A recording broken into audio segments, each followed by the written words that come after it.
And our YouTube live stream is now live.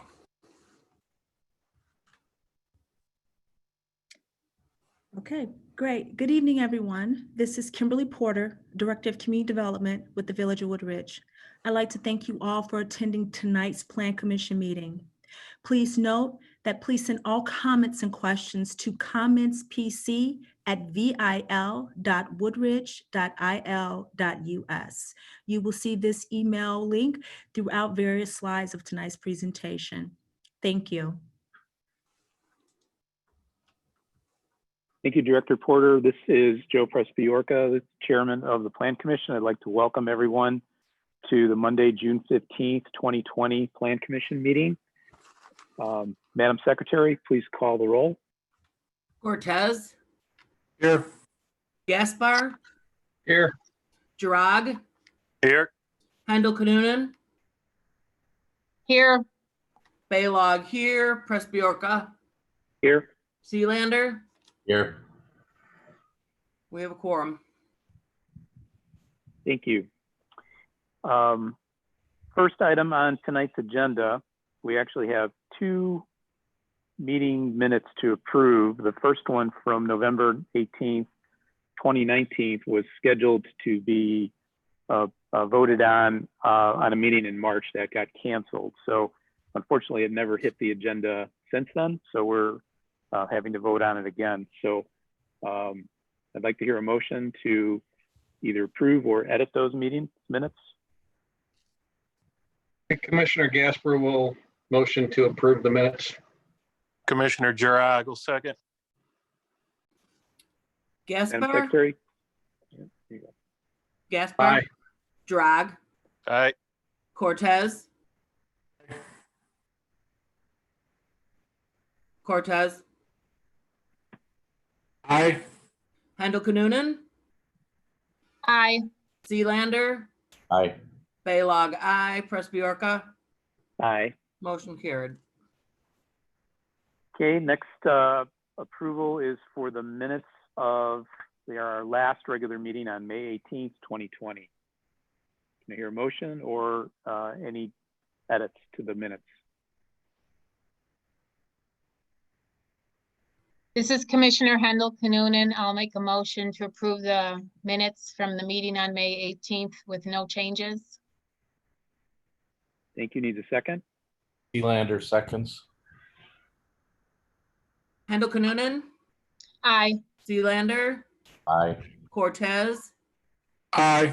Gaspar. Aye. Girag. Aye. Baylog aye. Presby-Orca. Aye. Motion carried. Thank you. All right, the next item on our agenda is our first case consideration of the night.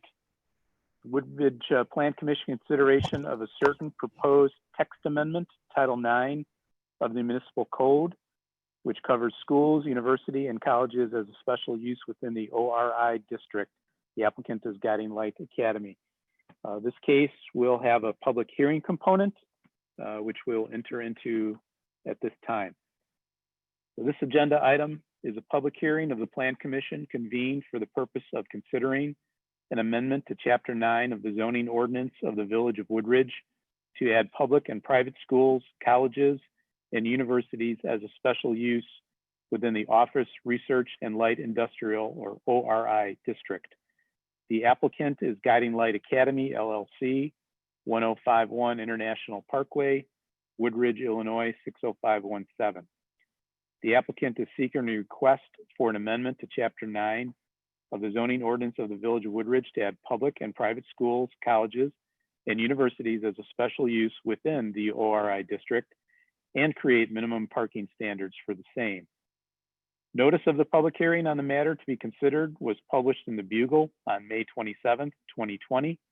A copy of the certificate of publication shall be made a part of this hearing record as Village Exhibit A. Let the record reflect that all other notices required by law have been given. Is staff ready to present their report? I am, and I would like to enter it into the record as Exhibit B. Thank you. And I believe I will be sworn in. All right, Director Phil, Porter? please raise your right hand virtually. Yes, Do you swear that the testimony that you're about to give is the truth, the whole truth, and nothing but the truth? I do. Please state your name and address for the record. My name is Philip Green, and I'm a planner for the Village of Woodridge, located at 5 Plaza Drive, Woodridge, Illinois. Thank you. Okay, commissioners, as the chairman mentioned, the case before you today is for a zoning text amendment, which will add schools, colleges, and universities, both public and private, as a special use within research and light industrial, which is known as our ORI district, and in turn will modify some of Title IX, Chapter 10 of the Village Code to modify the parking requirements for the same. So useful to begin is to look at how the village currently handles the zoning of schools. As is outlined in staff's report, most of the schools within the village are housed within any residential zoning district. So for all of our residential zoning districts within the Village of Woodridge, schools can be a special use. Additionally, schools are housed within our regional business center, which is our RBC district. For context for the commissioners and for those watching at home, the RBC district is detailed in Title IX, Chapter 6, Section E of the Village Code, and that is classified as a business district. The RBC district is a very unique zoning district within the Village of Woodridge, and it is the direct result of an annexation agreement for what was the Santa Fe property, which is now International Center. And the developers of said land entered into an agreement with the village that created some special provisions for that land, including some more, shall we say, open land uses within that district, so some more varied land uses certainly within that district. And additionally, as is outlined in staff's report, certain relief from the typical village approval processes, including most site plan approval being handled by staff only without plan commission input. So a very unique zoning district indeed within the village. But in terms of our schools themselves, as you all know, Woodridge School District 68 is our main operator of schools within the village. They have 6 elementary schools and 1 junior high school, all of which are within residential zoning districts. And then we also have St. Scholastica, which operates a Catholic elementary school, again, within a residential district there. The one exception to that is our applicant here tonight, who does operate a school within the aforementioned RBC zoning district. And then additionally, there are some businesses permitted within some of our business districts that may be classified as schools of a type, very specialized. And that may include theater, dance, music, or fine art schools. So very much art and trade related schools allowed within the business districts, similar to not somewhere you would get a formal education, right? Somewhere where you would receive very specialized training.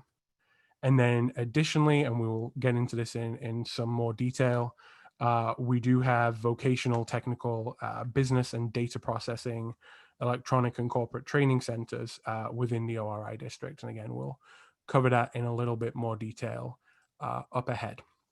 So the application before you tonight is to amend the special uses within the ORI, the Office Research and Light Industrial District. And so again, it's useful to have an overview of the other uses contained within that district. So on the screen before you is a screenshot of our village code, and that outlines the permitted uses. These are the uses that require no zoning approvals, no planning approvals. They would simply, typically require building permits and so on and so forth to move in.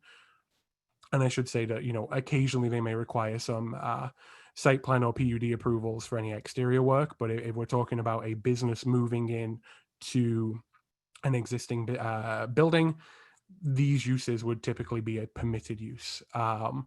So up at the top, we begin with the light industrial element of the ORI district. So manufacturing, fabricating, processing, et cetera, of goods. And then immediately below that, we do permit accessory retail sales of said manufactured goods. This accessory uses here relates to our overall accessory structures section of the village code. Antennas for wireless communication, auditoriums, banks, offices. Churches as ancillary uses simply means that, for example, the AMC Theater down there nearby International Drive, they do host the occasional church gathering of a weekend. And so this language here is to permit that. So, you know, there must be, we don't permit a church to open up as a freestanding business within our ORI district. But if a building such as an auditorium was to open up, we would permit them to run a church as an ancillary use. Computer processing centers, offices, testing facilities, medical offices, production for prototypes, research clinics and laboratories, showroom space, and warehousing and distribution. So very much centered on business, not as a retail business, but as a production or management of a business. The special uses permitted within the ORI district include commercial uses located within other uses. So this is related very heavily towards your business park experience. So maybe you know, a business that wishes to provide additional services to its employees, such as, for example, an on-site barbershop.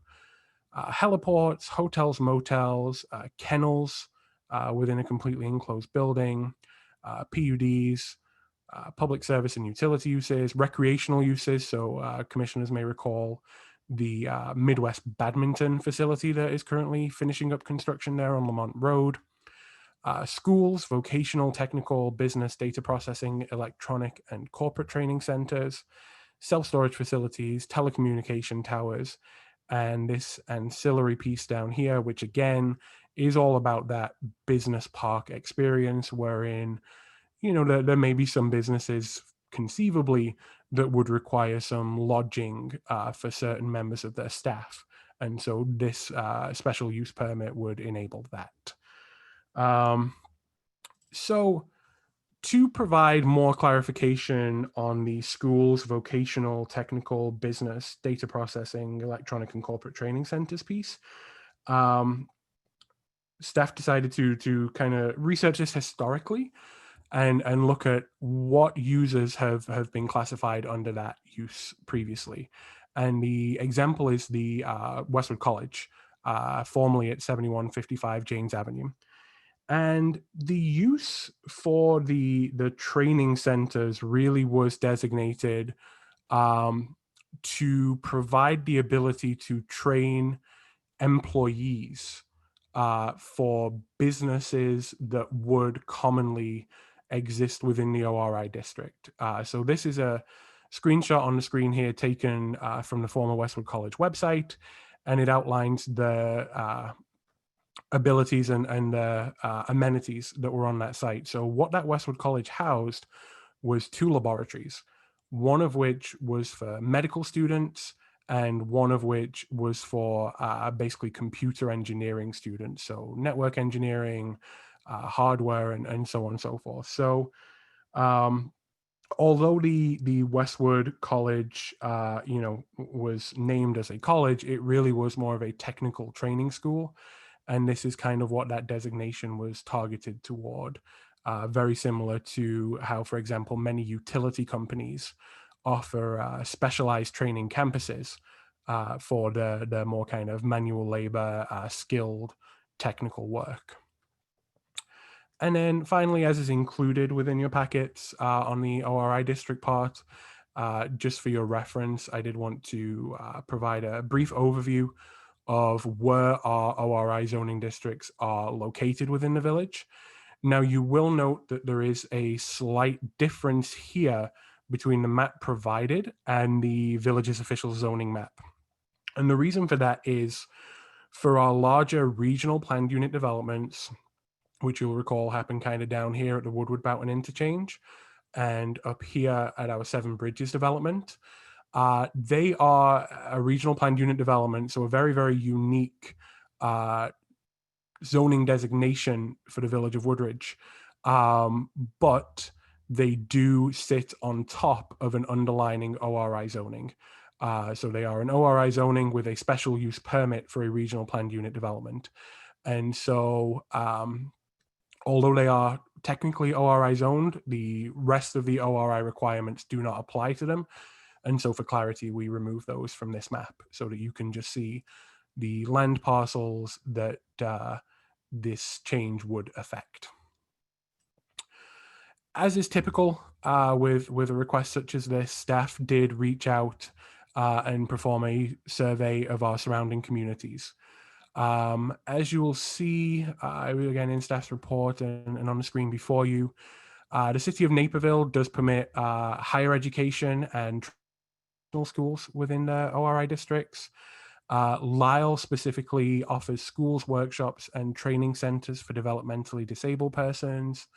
Bolingbrook, Romeoville, and Lamont offer no provisions for any educational establishment within their ORI districts. Downers Grove, again, higher education, colleges and universities only.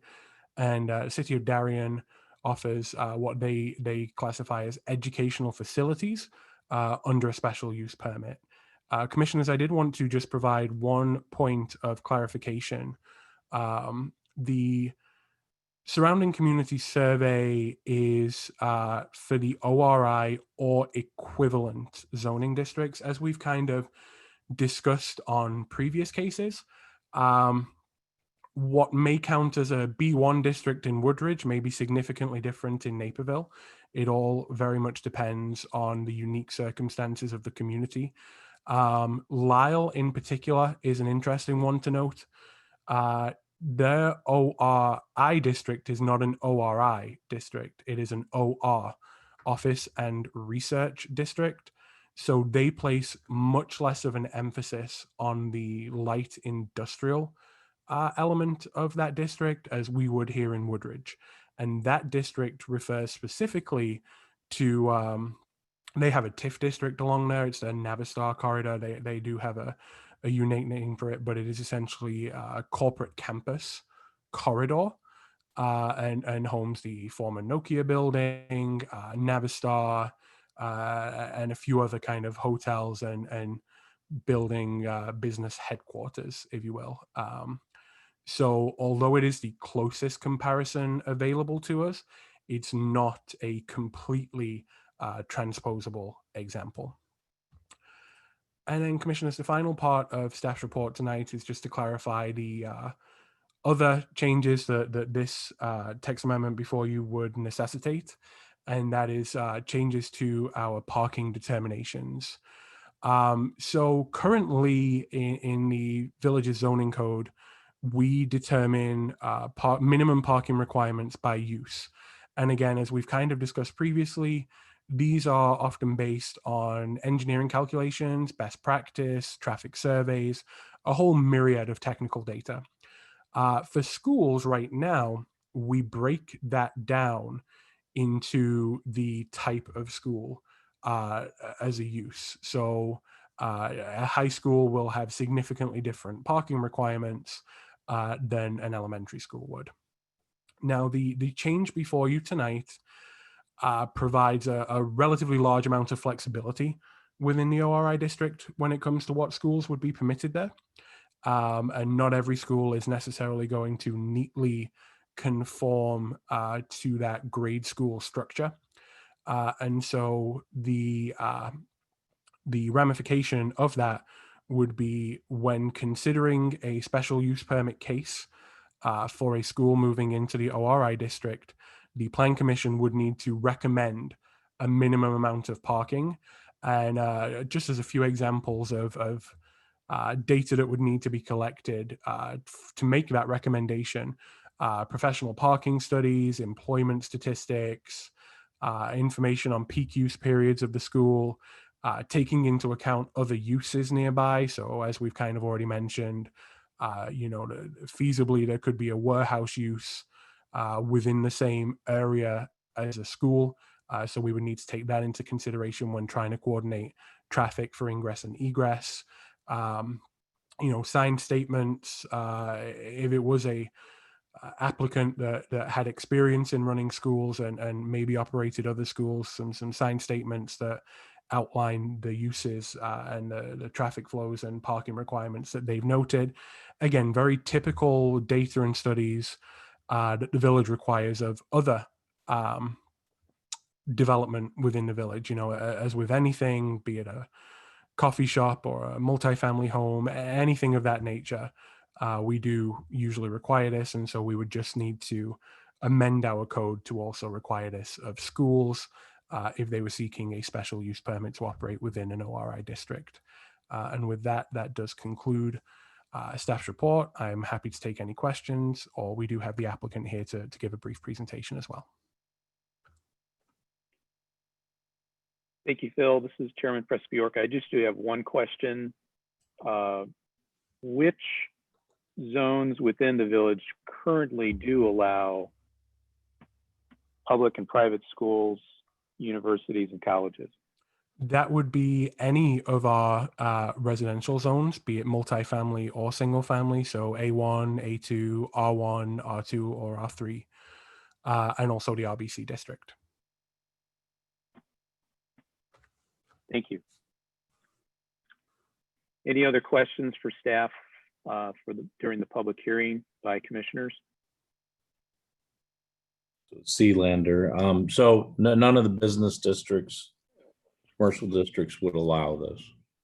Correct. It was put in staff's report for complete clarity, but any quote unquote schools that would exist within a business or commercial district, it's, like I say, a very specialized school that is essentially more of a service business than it is a school.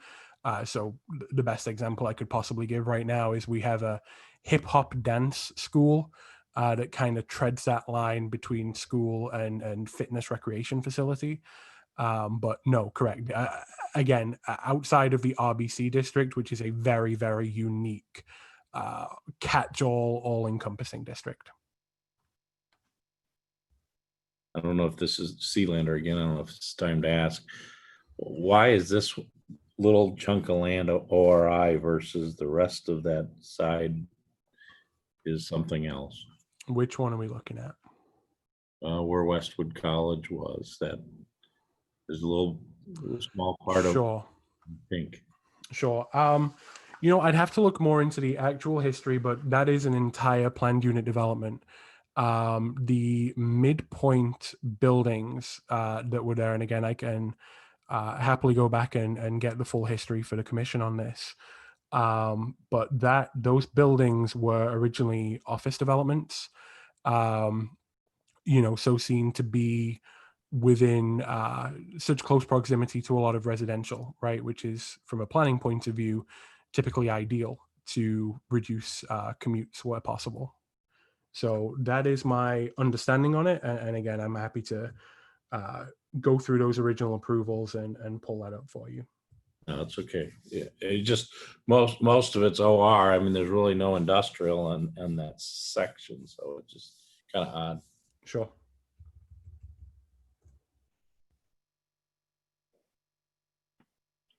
If there are no other questions from commissioners, I'd like for the applicants to identify themselves, be sworn in, and begin their presentation. There are three applicants that are part of the, there are three individuals that are part of the applicants team. I will swear you all in one by one. Please state your name, address before I swear you in. Bill Palmer, 1051 International Parkway, Woodridge. Okay, raise your right hand virtually. Do you swear that the testimony that you're about to give is the truth, the whole truth, and nothing but the truth? Yes. Next. Tabria Hill. Raise your right hand virtually, please. Do you swear that the testimony that you're about to give is the truth, the whole truth, and nothing but the truth? Yes. Thank you. And finally,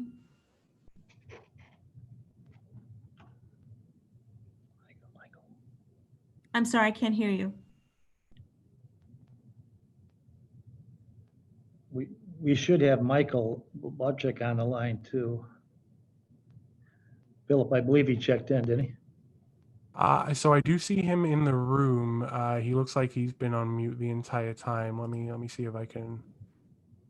I've sent him a little virtual nudge. Michael, can you hear us? I can hear, I've been hearing you all along. Okay, great. Michael, please state your name and address for the record. Michael Blaharchuk, Please raise your right hand virtually. Oh, and I'm sorry, please give me your address. 122B North Central, Clayton, Missouri.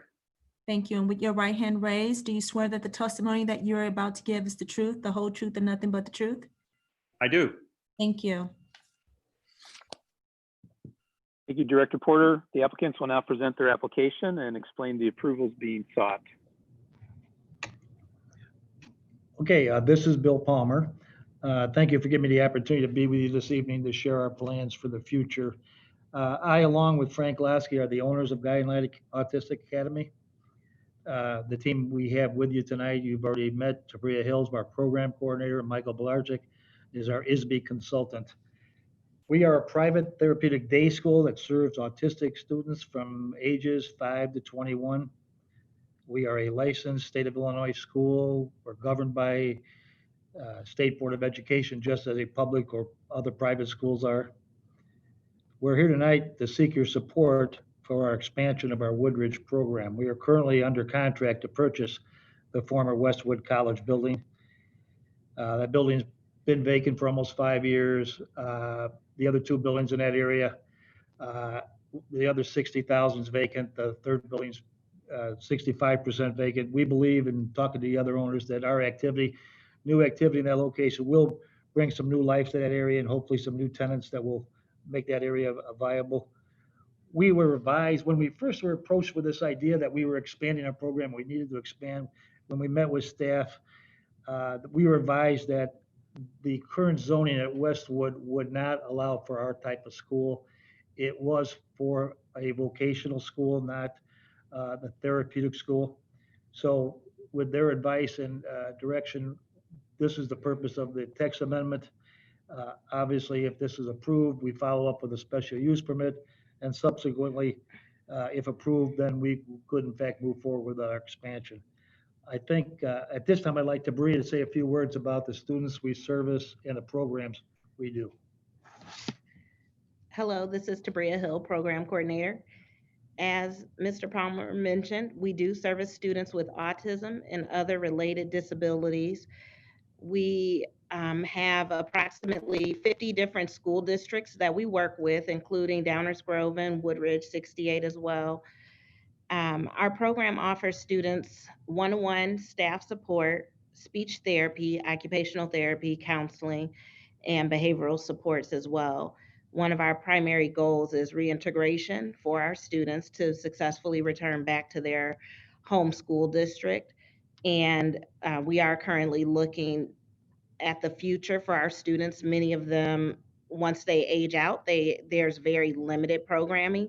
So we are looking to provide them with a very cohesive transition program to further their growth as they go into adulthood. And then Michael. Good evening. One of the things that when we discussed the establishment of this program is that we wanted to make sure that we were meeting the needs of our families. As a retired director of special education, I've been doing the special education type of activities for over 30 years. And many of my parents would talk to me about falling off the cliff after they left services of public school, because when those kiddos leave, it's an array of services that are totally fragmented for them. If you want to look at autistic students in general, 4 out of 10 autistic students will never be employed. There are over 50,000 autistic students graduating every year. If you look at unemployment rates for people with autism in general, it's over 85% of all autistic adults are unemployed. What we hope to do is establish the premier program in the Midwest for training in the area of transition and vocational education. We want to be able to have the components that would allow us to be able to have a menu of services for our boys and girls, where we look at career exploration, job skills training, work experience, service learning opportunities, supportive employment, and that would be working with the local businesses within our surrounding Woodridge area. Vocational skills, resume writing, executive functioning, social and communication skills, independent living skills, and the list goes on as you try to build the capacity of these young learners to be able to go into the community and look for a position that would allow them to be gainfully employed and allow them to have an independent living for the rest of their lives.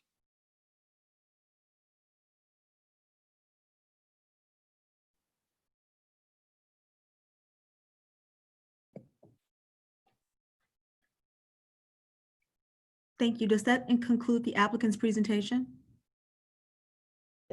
I'm sorry, this is Bill Palmer. Just in short conclusion, I hope our short presentation has given you some insight into the current and future needs of the population. You know, it's our deep desire to continue the growth of our Woodridge program by purchasing this Westwood building and expanding our services. So we, certainly the Guiding Light team, would respectfully request that you give favorable consideration to this request, and we certainly are available to answer any questions you may have at this time. Thank you. Thank you, Mr. Palmer and team. This is Chairman Presby-Yorka. The application tonight was for a text amendment change on behalf of allowing public and private schools, colleges, and universities as a special use. Your presentation focused mostly on your existing programs and buildings, but I didn't hear anything as to how the text amendment would impact all those other uses that are being asked for. So public, private schools, colleges, and universities. Do you have any prepared remarks regarding why we would want to allow all of those uses within the ORI district?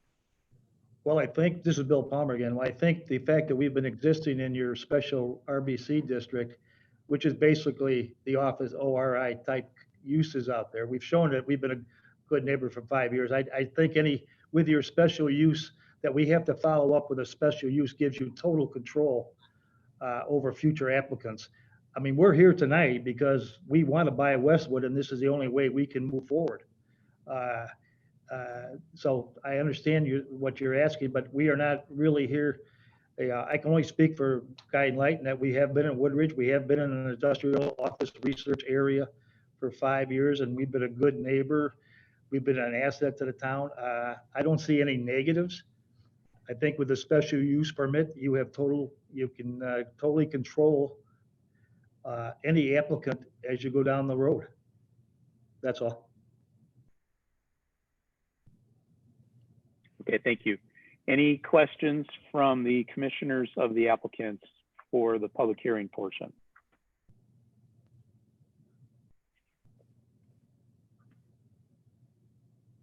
This is Commissioner Gasper. I have a couple of questions.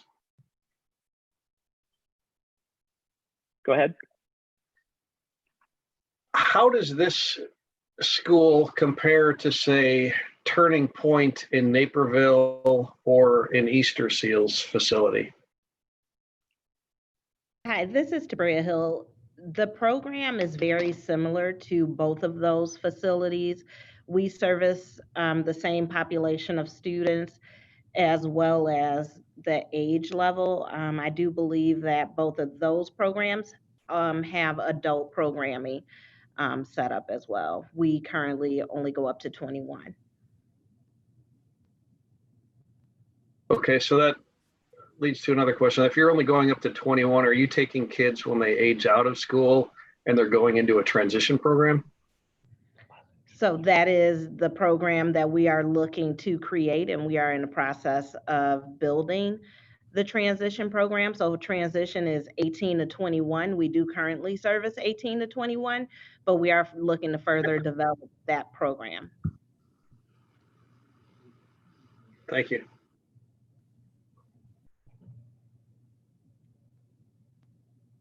Thank you, Commissioner Gasper. Any other questions?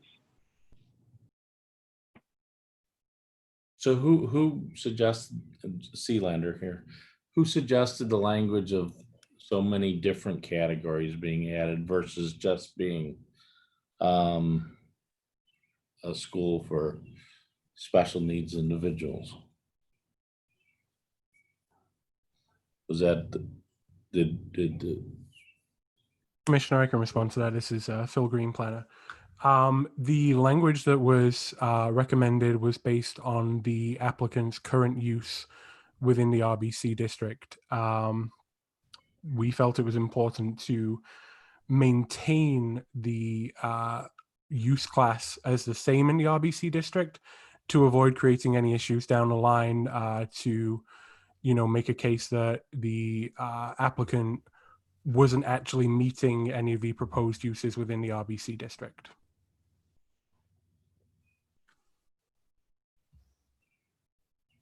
Okay, so it was the village's suggestion and for cleanliness purpose.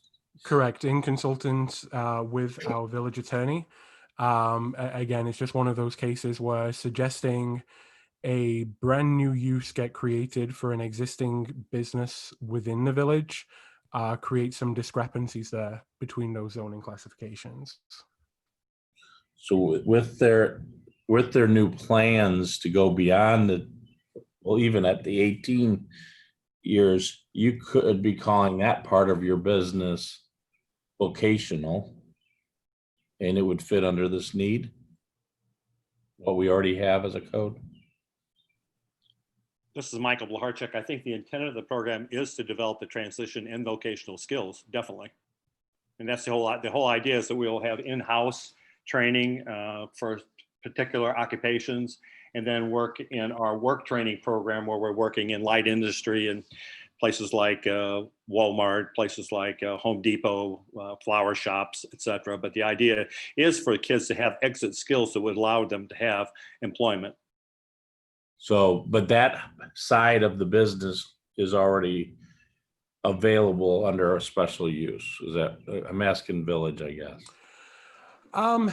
It depends. So from our understanding, based on evidence submitted to us by the applicant, the business model is very broad ranging. And I think that's very similar to how they've presented here tonight as well.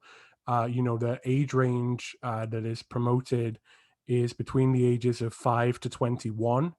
And it's our understanding that the applicant's proposing moving their entire business to this new facility, which again premeditates the need for that more robust use classification. As I kind of mentioned in Steph's report, the use classification within the ORI district that's currently available under a special use permit is very, very specific for entirely the jobs that one would be employed in within an ORI district. So potentially some of those aspects, according to what has been presented here tonight, could match that, but other aspects of that, such as, for example, training for a retail job, would not necessarily match that zoning classification per the interpretation of our village attorney. Right. Yeah, I know. What I'm just saying, if you departmentalize the two sides of their business, one side would be approved, is already in it, and the other part needs to be added. So okay. Sure, understood. Getting clarity on the special uses. You alluded to that, like a barber shop and daycare center and a preschool could only be there if it was ancillary and part of another business. Correct. Let me go back to that for you. You have Facebook campus has a barber shop on it, and it has a daycare center.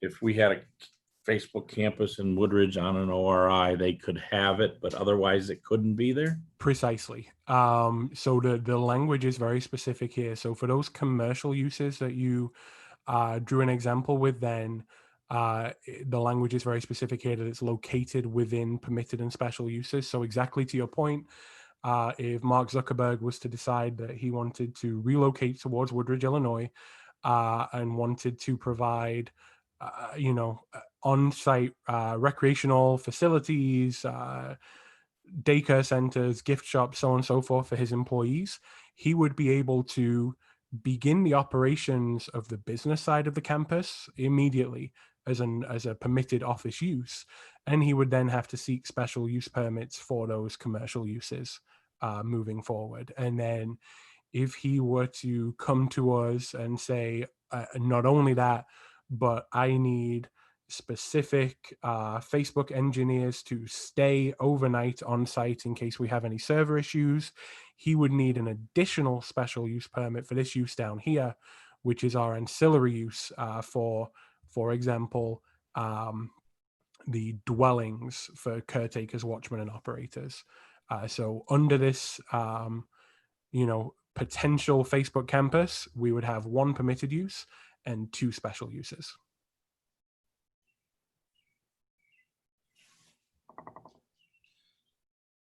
I'll let some of the other commissioners speak before I speak again. Commissioner Sealander, just while I have you, I did just want to address your question from earlier as well, related to the actual midpoint development as a whole. I was able to pull some of the history up as we spoke. So it was approved back in 1998, and the rezoning was actually to rezone to ORI from the M1 district.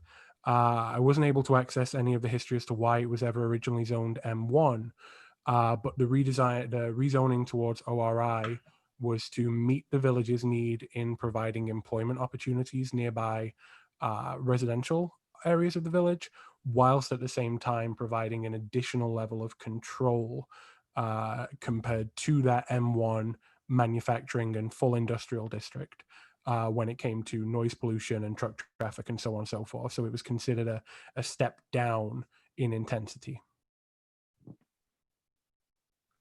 Great, thanks.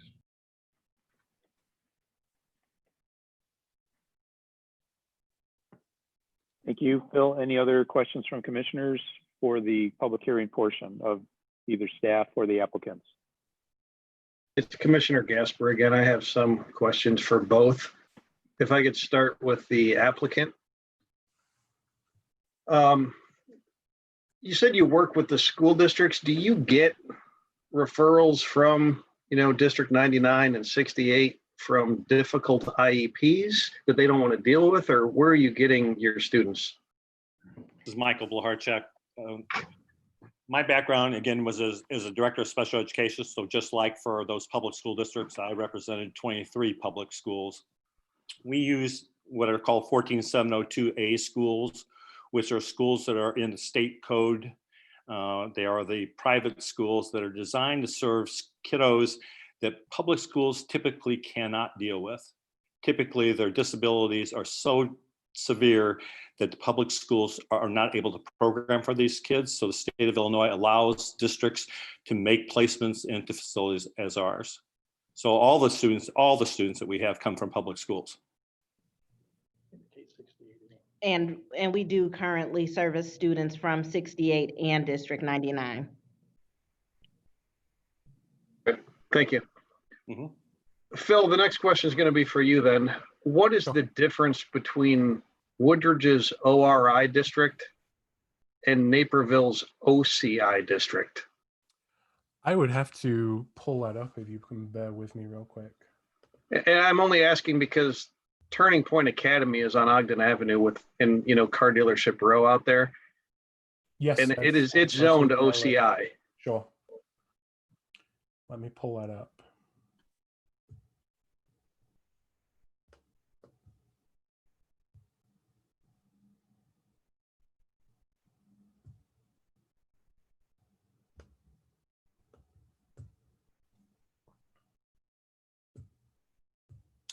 So the difference is from taking a little look here, and Commissioner, just so that you're aware, that's actually where I live. So I'm very familiar with the area that you're referring to. I live right behind there.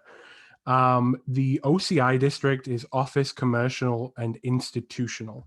So if you look at the uses within Naperville, there is some overlap there between our ORI district and the OCI district that Naperville has. As you all know, Woodridge, aside from that international center area, tends to not be particularly industrial and not be particularly intensive with our industrial uses. And the OCI district there has some overlap in terms of I'm seeing banks and financial institutions, civic buildings, cultural institutions, and under the conditional uses, which is their equivalent to our special uses, they do permit some parking lots, some public and private utility facilities, and then some of their, let's see here, they do have as their primary and secondary schools that do not have boarding facilities. Where the differences start to come out between ORI and OCI is our I stands for industrial and there stands for institutional. So obviously the institutional in this case refers to the allowance of schools. They do not have warehousing uses. They do not have any manufacturing uses. And just to kind of put the manufacturing uses in context for the commission, some of our more kind of, I guess, larger named users that would fall under that use class within our ORI district would be Hendrickson's, which manufactures and tests truck parts, and then Skeleton Key, which is a brewery with a secondary use of a tap room as well. You don't find those uses within the Naperville OCI zoning, as you kind of alluded to. It is very much a commercial corridor along Ogden Avenue with a grocery store and numerous car dealerships. Does that answer your question? It does. Thank you. Fantastic. Thank you, Commissioner Gasper. Any other questions? This is Commissioner Okay. Cortez. Go ahead. Commissioner Cortez, a question about the staff.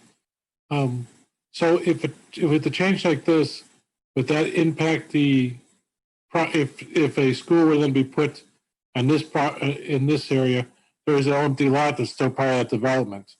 So would that empty lot then become would that be affecting what we could develop in that area then? So the village code does have certain boundary limitations when it comes to our educational and also our religious uses too. So for example, most of those are housed within our licensing structure.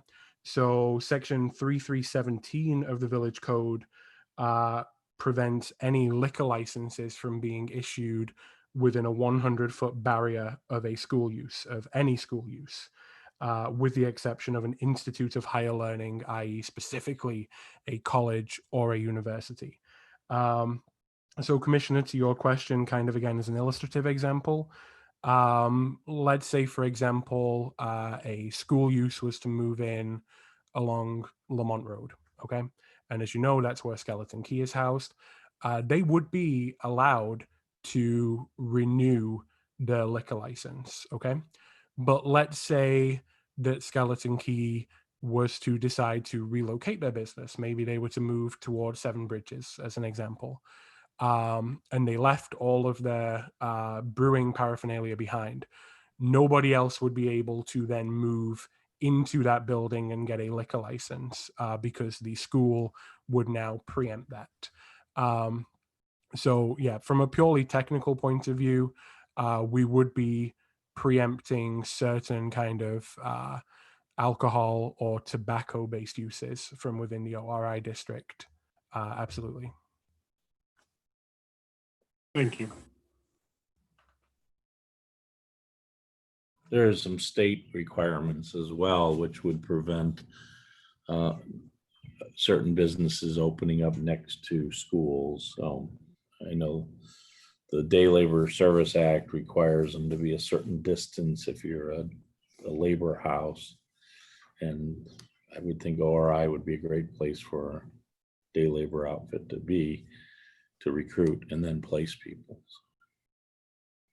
Right. And you know, Commissioner, as you kind of just alluded to, the example I just gave was illustrative with anything, you know, if this text amendment here tonight before you was to be approved by the village board, any applicant seeking a special use for a school, we would absolutely weigh any of those state requirements in.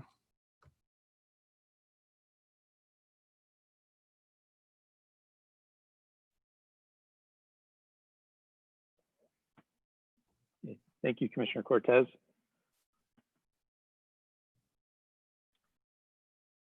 Okay, at this point, we will now give members of our virtual public the opportunity to email in their questions and comments to be read into the official record.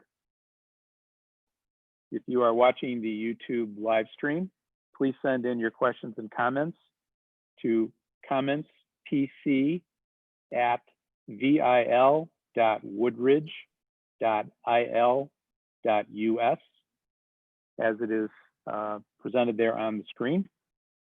Because there is a lag between the actual meeting that we're having and the Zoom live stream, we will give a minute or two for any of those questions to be collected by village staff monitoring that email address. Upon receipt, staff will read your questions and or comments into the official record, and the applicant's witnesses, and village staff will respond as needed. So at this point, we'll have a pause in our proceedings to allow for that lag to catch up. In the meantime, Director Porter, have we received any questions or comments up to this point? Up to this point, Chairman, we have not received any questions or comments related to tonight's case consideration. The phone line was checked at 6:55 p.m. in which we received no comments as well. I am currently monitoring the comments PC inbox to see if we've received anything. So as of yet, we have not received any additional comments. I'll give it 30 additional seconds.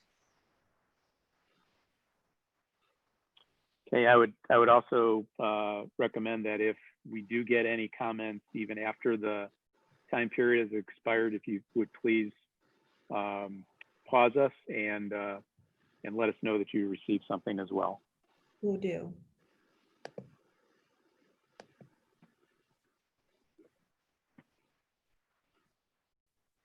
We have not. Hey, Chairman, this is Commissioner Gasper. Yes. Being a commissioner, am I also allowed to make a public comment at this point? Because I would like to, if I'm allowed. I don't see why not. Okay. Ms. Porter, is that okay? Typically we do plan commission. Do you feel, Commissioner, that you want to make this comment as opposed to discussing this during plan commission discussion? I do. I want to make this actually a public comment as if I was a member of the public at this point. Please do. We will note for the record that a public comment is being received from a commissioner that is requesting this comment to be notated in the public hearing record. Okay, thank you. I really think that this is something that needs to be done in this community. Having these guys down on International Drive right now is kind of far away, and having the next nearest facility like this be out in Naperville on Ogden Avenue it's hard on parents to get students to these places. As a father of a special needs child and having 3 other special needs childs in our block, I can speak openly about how difficult it is to get kids to these places, and having one actually within the community that they can walk or ride their bike to or get to easily and quickly is a huge benefit to the community. Because as they said, there's a lot of students that don't fit into the public education system for various reasons. I just think that this is something that deserves our consideration and would be a benefit to us. Thank you, Commissioner. And one more additional check of the inbox. Chairman, we have not received any additional comments. Okay. If we do get any, please pause us and let us know. We do. Do the applicants desire to make a brief summation? No, we're good. Okay, thank you. The Plan Commission will be considering its recommendation at its regular meeting tonight. That meeting is not a public hearing and no statements or testimony will be permitted. At that time, I would ask the Plan Commission for a motion to close the public hearing. It's Commissioner Gasper. I'll motion we close the public hearing. Thank you. Needs a second. Commissioner Cortez, second. Okay, Madam Secretary. Gasper, Aye. Cortez, Aye. Durag, Aye. Handel Kununen, Aye. Sealander, Aye. Baylog, aye. Presbyorka. Aye. Motion carried. Thank you. Okay, now we will enter into our Plan Commission discussion of this case. There were obviously several questions for staff and the applicants during the public hearing. Are there any additional comments, questions for staff, or just discussion items that we wish to discuss amongst the commission at this point? We didn't talk, John Sealander here. We didn't talk anything about parking, and I know that was part of this thing. And at first I didn't think twice about it because there's a lot of parking in the space they're looking at. But then I think about the mess in front of Jefferson every morning and afternoon, people dropping their kids off and so on and so forth. And it was not designed for that because kids walked to school when I was a kid, and that was built. So when this comes up for a approval for the special use permit, this will be cleared. Is that what this whole text amendment change on the parking side? Correct. So the vision commissioner with the text amendment change to the parking requirements of the village would be pretty much to your point exactly. As part of any special use permit requirement, we would expect to consider each applicant on a case-by-case basis with evidence. So what? Yeah. So the next step for this applicant to apply for the special use, we can then pick apart their plan for that.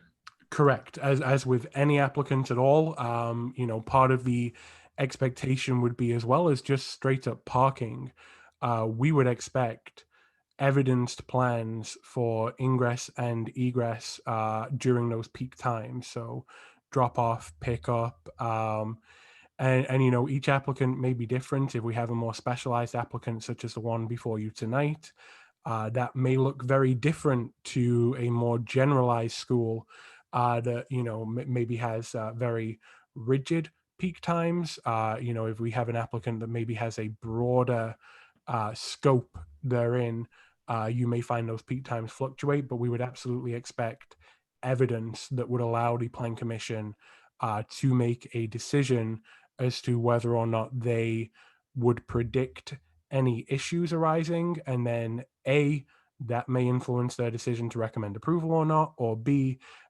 it may spawn some conditions, right?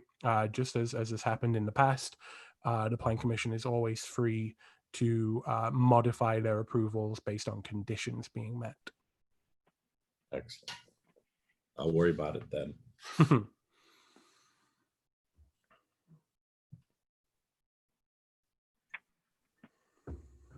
Philip, this is Chairman Presbyorka. I have a question. In your statements earlier you made about what the village staff, village attorney had suggested as a text a text amendment adding in public, private schools, colleges, universities. Can you please review why that was included as such a wide casted net versus just taking the existing schools uses that are allowed, the vocational, technical, business, data processing, electronic, and corporate training centers, and just adding in developmental needs or special needs schools in there in the already existing language around schools. So why was there a desire to create a whole new class as opposed to just adding on to a class that was already permitted? Absolutely. Again, in consultation with the village attorney, there were some questions raised as to, let's say, for example, the applicant was unsuccessful. Okay. We have now set a precedent that there is a suggestion that they meet a very specific zoning use class. And if they are already in operation not under that zoning use class, there then gets raised a question as to, well, is that operation legal? Is it legal non-conforming? Is it illegal non-conforming? And that would create further issues down the line. The other piece to this is the exceptionally broad scope that the applicant presented with the wide age range of students that they have. It was kind of seen that the use class would need to be broad ranging to be able to accommodate all of those different ages of students that the applicant has, as well as the varying programs that are offered, again, per evidence submitted to us by the applicant. And that really is kind of the explanation, I guess.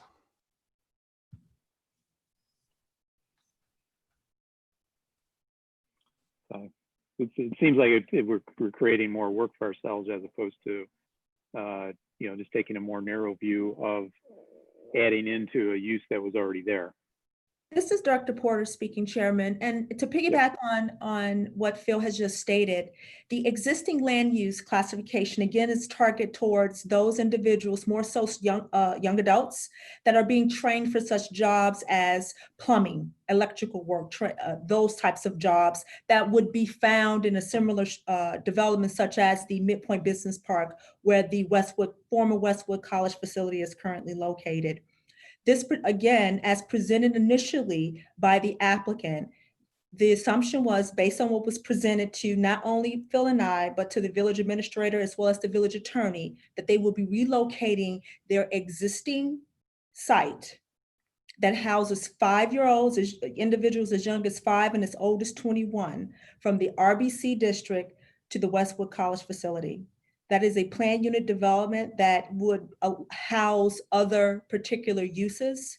Therefore, adding a use for developmentally disabled students, tacking that on to a current land use category that does not fit them as they currently exist was not recommended and be convoluted. That again was based on several discussions with the village attorney as well as the applicant's attorney. Thank you for that clarification. Any other questions or comments, discussion points? As Commissioner Cortez, have we any feedback from the other tenants in that development or any other the developers for that area of any concerns of changing this zoning requirement to allow schools?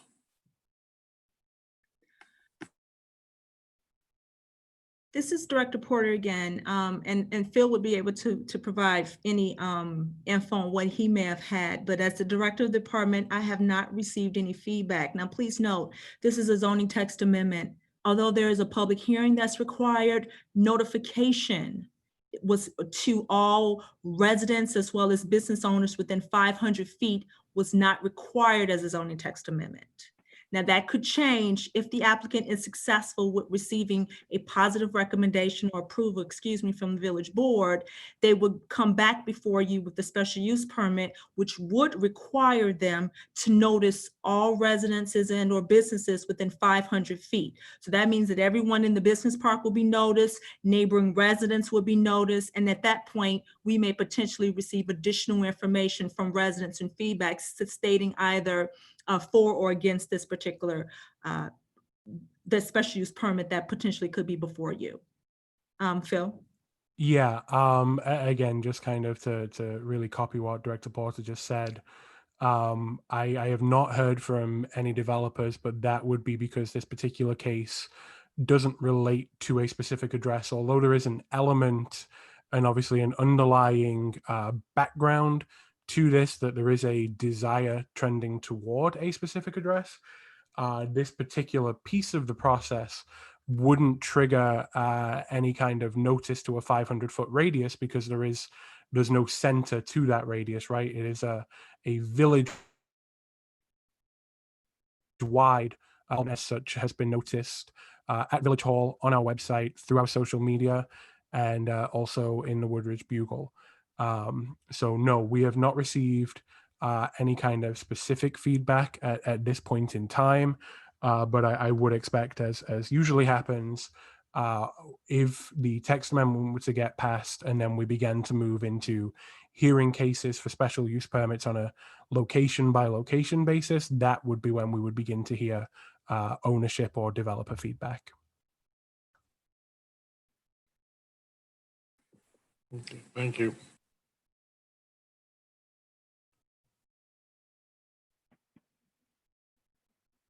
Thank you. Any other questions, comments, discussion points?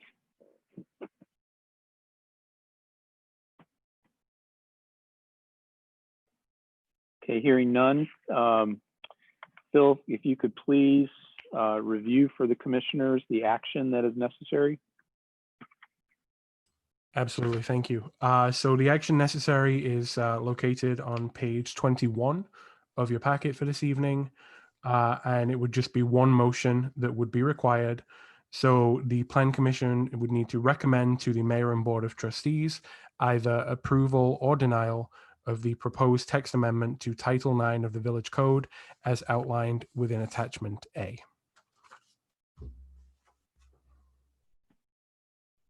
Thank you. And with that, I'd like to ask the commissioners either for a motion to support that action or any other action that they would like to make a motion towards.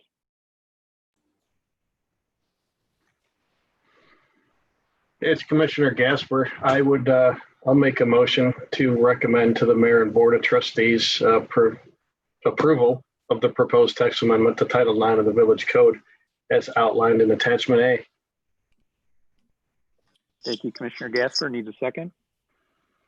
Baylog seconds. Thank you. Madam Secretary, call the roll. Gaspar, Aye. Baylog, aye. Girag, Nay.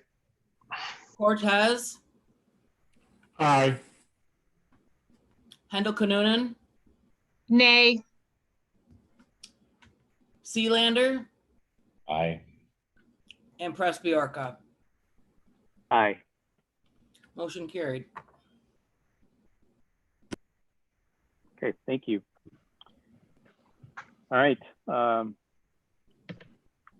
Next item on our agenda tonight is a public comment section to items not related to the agenda. And I understand that Director Porter has a comment that was received prior to tonight to be read into the public record. Yes, we received a comment this afternoon that requires reading into the public record. Again, this is not related to tonight's case consideration that's on the agenda. Please bear with me because it is somewhat lengthy. This is from the concerned citizens of the community. Good evening, Planning Commission. We wanted to reach out to express our appreciation and to address several concerns about the upcoming Special Plan Commission session for the Prairie Ridge Retirement Facility. We want to thank you and the village for making efforts to make this a complete and thorough community process by striving for full public participation during this next step in the resubmission process. We appreciate the generosity of your time and your sincere consideration of the quality of development for our community through adherence to zoning, development standards, character, and livelihood of our neighborhood. While it may be beyond your control to set procedure, we request that the Village and Plan Commission consider additional solutions and resources for this next meeting to ensure all individuals that wish to speak have the opportunity and access to hear and provide input at all levels. We request clarity of the special commission meeting process to be available as soon as possible, along with any plans and updates from the applicant. We understand that this may be addressed in the June 18th presentation. Will the applicant's presentation be considered public record? We are concerned, whether any other meetings have occurred with the Plan Commission and the applicant, and that the Plan Commission have the same opportunity as the public to view the presentation and submit questions to the applicant by noon on June 29th. Will all concerned parties be present in the room to answer questions when the public is let in one by one? This is beyond the normal of public meetings, timings, and procedures. The community has received mixed responses via letter and contacting the village directly. We would like to know which meeting and by what parties was this process decided upon. Clarity will be appreciated at the earliest convenience. We request that registration to speak be open until the start of the meeting on June 29th and available on site and not limited to pre-registration. This will provide all individuals the opportunity to speak and not be restricted to technological limitations ahead of the event. We recognize text notifications to those not technologically equipped will disenfranchise many who wish to speak in a true public meeting setting.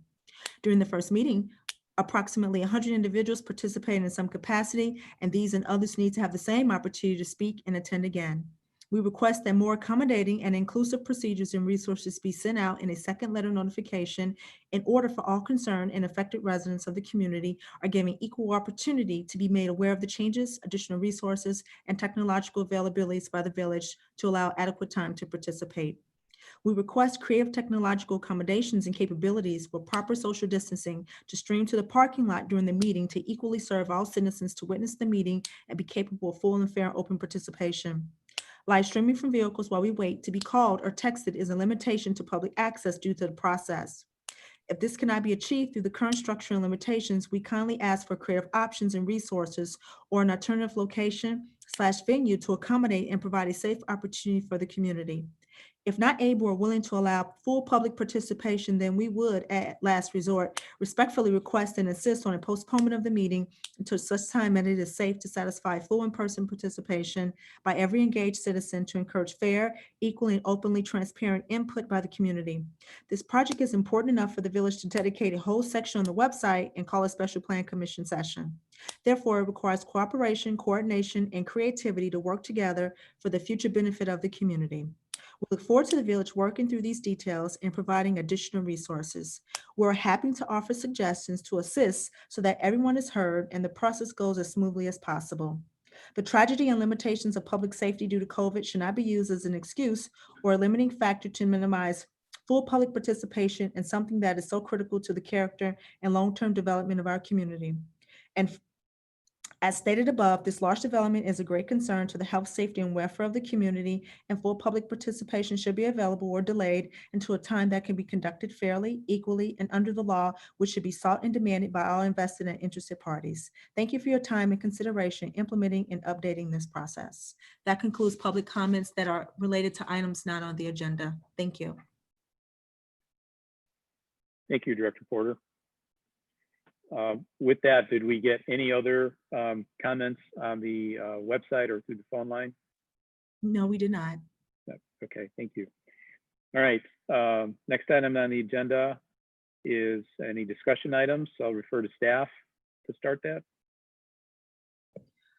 Update in previous of Plan Commission cases with respect to discussion items. These standalone Starbucks facility as well as Club Pilates both received approval from the Village Board at their May board meeting at the Woodgrove Festival Development. Thank you. Okay. Relative to the comments we received, we're moving forward with the special meeting on the 29th, correct? Yes, we are moving forward with that meeting on June 29th, and we will be utilizing the processes and procedures that are approved by the village attorney, who is ensuring that all of our meetings, virtual meetings, are adhering to the Open Meetings Act. So staff, to include the village administrator, are adhering to those recommendations that are provided to us by our village attorney. Thank you. All right. Any other discussion items from the commissioners? If not, then I would ask for a motion to adjourn. So moved. Sealander. That was Commissioner Lander. Sealander. Thank you. Needs a second? Gasper, a second. Commissioner Gasper seconded. Madam Secretary, please call the roll. Sealander, Aye. Gaspar, Aye. Cortez, Aye. Drag, Aye. Handel Noonan, Aye. Bailog, aye. Presbyarka. Aye. Motion Meeting carried. is adjourned. Yep. Thank you for all who have attended and participated in tonight's meeting. Have a good night. Thank you.